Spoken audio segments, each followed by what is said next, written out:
Good afternoon, and it is currently 12 p.m. on a beautiful Monday morning.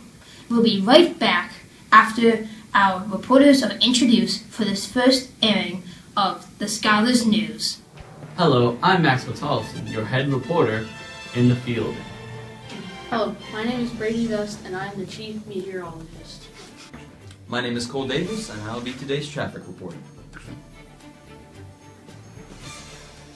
Hello, my name is John Nunziato, and I am the host of Scholars News. Welcome to our first airing on this beautiful Monday afternoon.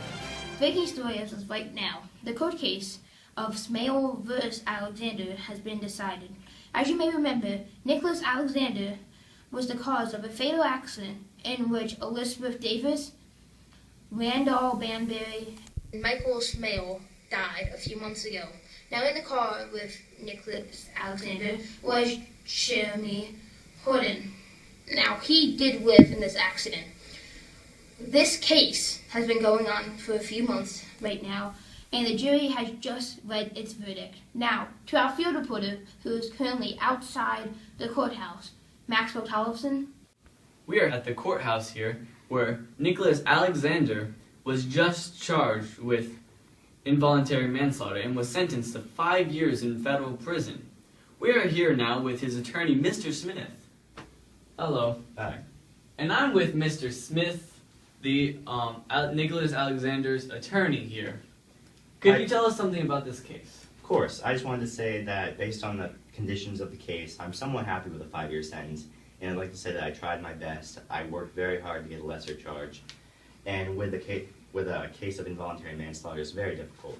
And personally, I would just like to apologize on behalf of the families of the deceased, as well as the family of Mr. Alexander. Okay, back to you in the studio. Thank you, Maxwell. Now, in the studio, we have Mate Officer Kyle. He was the officer in charge of investigating this accident. If you did not know, MATE means Multidisciplinary Accident Investigation Team.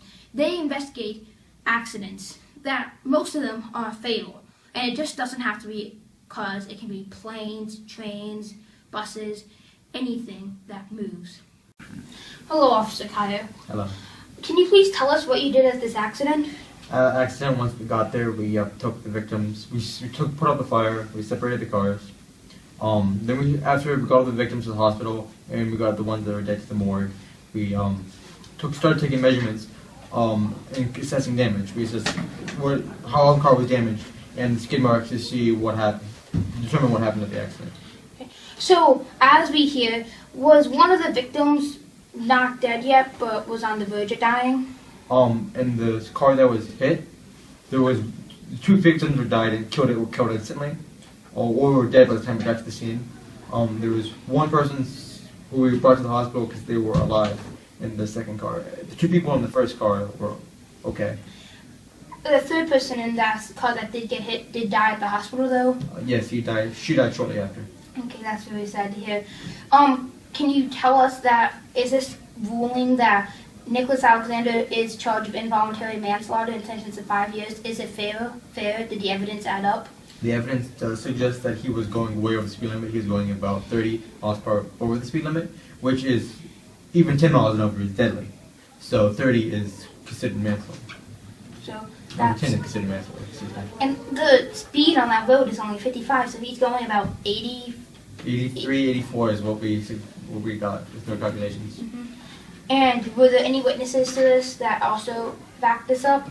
There were 2 witnesses. One was behind the car that was hit, and one was above it, per se. Across from it? Across from it, yeah. The one behind it didn't see anything. It's that she only saw when the cars hit. The car across from them saw the green car hitting the blue car and saw it skid. He was actually the one who attempted to rescue several of the passengers of the hit car. So Nicholas Alexander did survive, obviously. He had his friend there. It was like Jeremy Hudson, I believe. He also survived, correct? Yes, neither of them were injured too badly. There were some broken bones and scrapes, but that was just about it. Can you tell us the force exerted on the 3 bodies in the car that was hit? It was close to 30,000 pounds of pressure, I think. Was it 30,000?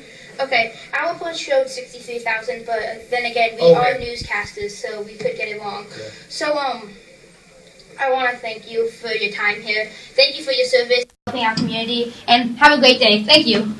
It looks like it's going to be sunny the entire week, and it's going to be surprisingly warm for this time of year.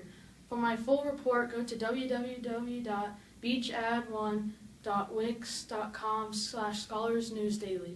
Now over to Cole with the traffic. As you can see, we're extremely backed up on Highway 501. We're closing off the roads and clearing off the accident on Highway 17 business. For a full report, visit www.beachad1.wix.com/scholarsnewsdaily. I'm here with tonight's high school football report, and right now we have an amazing game. Carolina Forest 73, Myrtle Beach nothing at halftime. Quarterback for Carolina Forest has thrown 50 for 51 of his passes and 7 touchdowns. For my full report, go to www.beachad1.wix.com/scholarsnewsdaily. And that was this segment of Scholars News. Thank you, and I'll see you tomorrow.